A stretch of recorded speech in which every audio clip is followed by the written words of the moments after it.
Salut, c'est Quentin et bienvenue sur mon podcast Indéboulonnable au quotidien. Tu trouveras ici tous les concepts et les conseils pour développer un leadership personnel puissant et prendre la pleine responsabilité de ta vie. Je suis ravi de t'avoir à mes côtés pour ce nouvel épisode et maintenant, ce que je te propose, c'est de démarrer.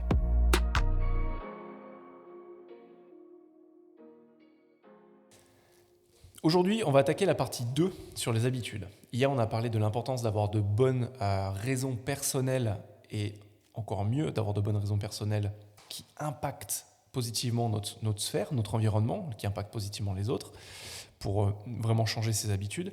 Là, aujourd'hui, dans le jour 2, on va parler de l'importance de trouver le déclencheur de cette habitude. Car oui, toute habitude survient suite à un déclencheur. Il y a quelque chose qui te fait cliquer, il y a quelque chose qui démarre un comportement, qui démarre une habitude. Et ce que je te propose, c'est qu'on se focus là-dessus aujourd'hui. C'est important car il faut bien comprendre qu'il y a 45% de notre quotidien qui serait régi par des habitudes, à minima. C'est pour ça qu'aujourd'hui, j'ai vraiment envie qu'on parle de cette importance de trouver le déclencheur de tous tes comportements automatiques. Et pour ça, j'ai envie qu'on parle des travaux de Charles Duhigg. Ou plutôt qu'on parle de ces travaux, j'ai envie de te faire remarquer un truc qu'il dit dans son livre qui est hyper intéressant. Son livre, c'est The Power of Habits. C'est si tu ne sais pas ce qui déclenche un vieux comportement, tu ne le changeras jamais, car tu le réalises avant même d'en avoir conscience. Et c'est pas pour rien que les résolutions du Nouvel An, elles ne fonctionnent pas. Au final, ce sont que des paroles en l'air. C'est pour ça, que j'ai envie de faire cette série toute cette semaine sur les habitudes. C'est parce que là, dans 3 semaines et demie, 4 semaines, on est le Nouvel An. La majorité des Français vont prendre des résolutions et la majorité des Français vont lamentablement se planter. Et c'est pas un reproche, ça m'est arrivé pendant des années. Le truc, c'est qu'en fait, on a tendance à faire reposer beaucoup trop la volonté et la motivation comme principal vecteur du changement. Alors que si on ne comprend pas, ou plutôt qu'on n'isole pas, le déclencheur de chaque comportement et habitude, on ne peut pas changer.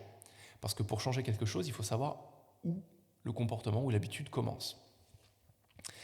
Donc tu vois, le fait de penser que la volonté et la motivation vont suffire pour changer quelque chose dans une boîte, dans une entreprise ou que ce soit à titre personnel, rien n'est plus faux.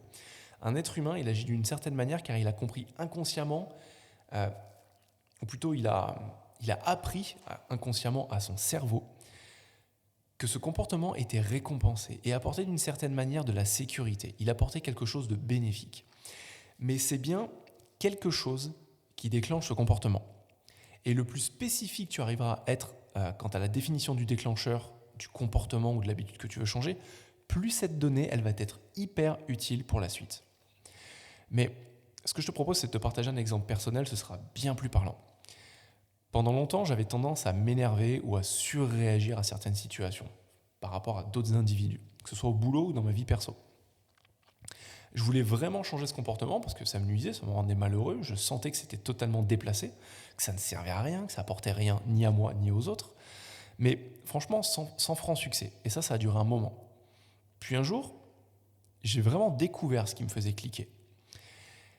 À chaque fois que quelqu'un semblait, et j'insiste bien sur ce mot, semblait remettre en cause mon intelligence, parce que moi, Quentin, garçon hyper intelligent, ouga, vraiment des trucs, un ego démesuré à l'époque, quelle que soit la forme ou la manière dont il s'y prenait, moi je prenais ça pour un affront. Et comme je viens de te le dire, c'est pas moi au final qui prenais ça comme un affront, c'est plutôt mon ego qui le prenait comme un affront. Parce que clairement, Quentin, rien à foutre d'être intelligent. Par contre, ego, vraiment pas content. Prendre conscience de ça, de ce qui me faisait cliquer, ça a été un levier énorme qui me permettait de constater consciemment mon passage d'un mode émotionnel assez neutre au final à, en quelques secondes, un état émotionnel bien plus virulent. J'étais en réaction totale. Tout changement comportemental commence avec ça. Et je te demande de bien retenir ce concept. Le but du changement, il commence quand tu arrives à rendre l'invisible visible.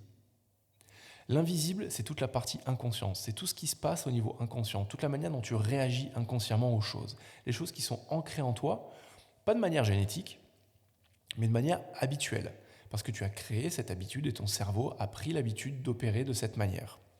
Et une fois que tu arrives à rendre l'invisible visible, donc à prendre conscience des comportements qui jusque-là t'étaient totalement aveugles, on se retrouve avec beaucoup plus de pouvoir sur notre capacité à moduler notre comportement, à modifier nos comportements et nos habitudes. Et franchement, c'est ça la clé du changement et c'est ça le début de la clé de la maîtrise de soi.